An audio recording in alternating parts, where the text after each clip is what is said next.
श्री स्वामी समर्थ. नमस्कार, मी पूजा आपल्या चॅनलवर तुम्हा सगळ्यांचं पुन्हा एकदा खूप खूप मनापासून स्वागत करते. तुमच्या सगळ्या इच्छा स्वामी महाराज लवकरात लवकर पूर्ण करत ही स्वामींचरणी प्रार्थना करते व आजच्या आपल्या व्हिडिओला सुरुवात करते. बघा, गुढीपाडवा रविवारी आलेला आहे. गुढीपाडवा तर या दिवशी सगळ्यांनी आपल्या आपल्या अंघोळीच्या पाण्यामध्ये एक वस्तू टाकायची आहे. ती कोणती आणि ती सगळ्यांनी सेवा करायची आहे. आणि ही सेवाच आहे एवढं लक्षात घ्या. आता कशा पद्धतीने आणि कोणती वस्तू टाकायची. सकाळी लवकर उठणार आहोत, अर्थात आपण गुढीपाडव्याचा सण आहे म्हटल्यानंतर सकाळी लवकर उठून आंघोळ अगोदर करणार.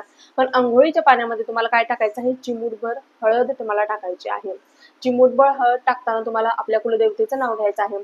आपली कुलदेवता जी आहे तिला स्मरून तुम्हाला चिमूटभर हळद टाकायची आहे. त्या हळदीमुळे आपल्या शरीर आपलं स्वच्छ होतं, पवित्र होतं. आपलं शरीर आपलं मन पवित्र होण्यासाठी या दिवशी आपल्याला आपल्या आंघोळीच्या पाण्यात प्रत्येकाने घरातील प्रत्येक सदस्याने आपल्या आंघोळीच्या पाण्यात चिमूटभर हळद टाकायची आहे.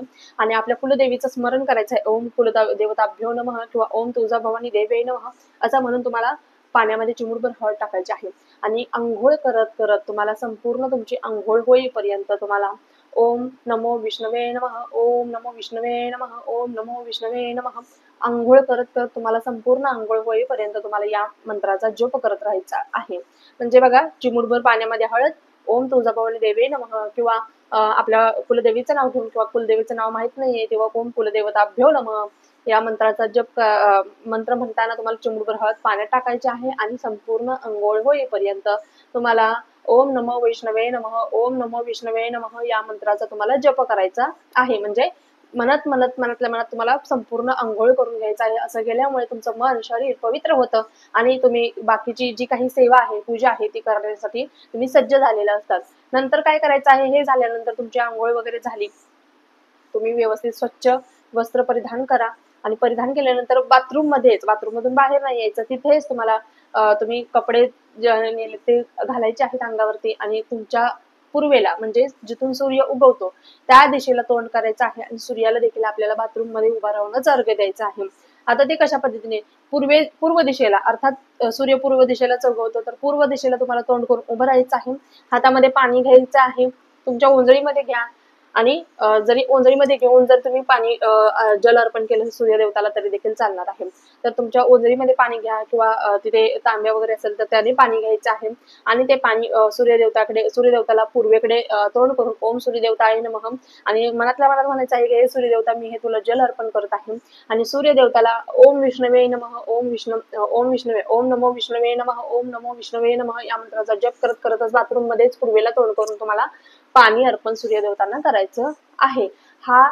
ही सेवा किंवा हा उपाय करायला अजिबात अजिबात अजिबात विसरू नका. बघा, केंद्रातून सांगितलेलं आहे आपलं उत्तम आरोग्य राहण्यासाठी, आपलं मन पवित्र होण्यासाठी, आपल्या शरीरावर मनावर जी काही जळमट लागलेली आहे ती निघून जाण्यासाठी आपल्याला हा उपाय, ही सेवा करायची आहे.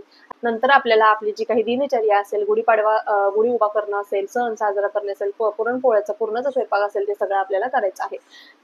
त्यामुळे आंघोळीच्या पाण्यामध्ये चिमूटभर हळद आणि तुम्हाला सूर्यदेवताला अर्घ्य द्यायला अजिबात विसरायचं नाहीये. त्याच पद्धतीने तुम्हाला मी एक तोडगा सांगितला होता लाल रंगाचा, ज्याच्यात रंगारी हिरडा व वडाच्या झाडाची 3 इंचाची मुळी होती.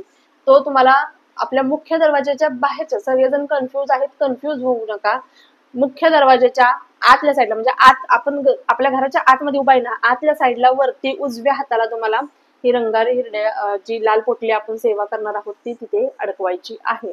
आतल्या साईडला, बाहेर नाही, आतल्या साईडून आपल्याला अडकवायची आहे. तुम्हाला समजलंच असेल. अशा पद्धतीने नक्कीच आपल्या आंघोळीच्या पाण्यामध्ये ही जी वस्तू सांगितली म्हणजे हळद ही टाकायची आहे. या मंत्राचा जप करायचा आहे. नंतर चमत्कार बघा. नक्कीच तुम्हाला वेगवेगळे बदल तुमच्या शरीरामध्ये किंवा तुमच्या घरामध्ये दिसायला सुरुवात होतील. व्हिडिओ आवडला असल्यास व्हिडिओला लाईक करा, शेअर करा, सबस्क्राईब करा. पुन्हा एकदा भेटूया अशाच एका नवीन व्हिडिओ सोबत. तोपर्यंत झालेली सेवा स्वामींच्या रुजू करते. श्री स्वामी समर्थ. धन्यवाद.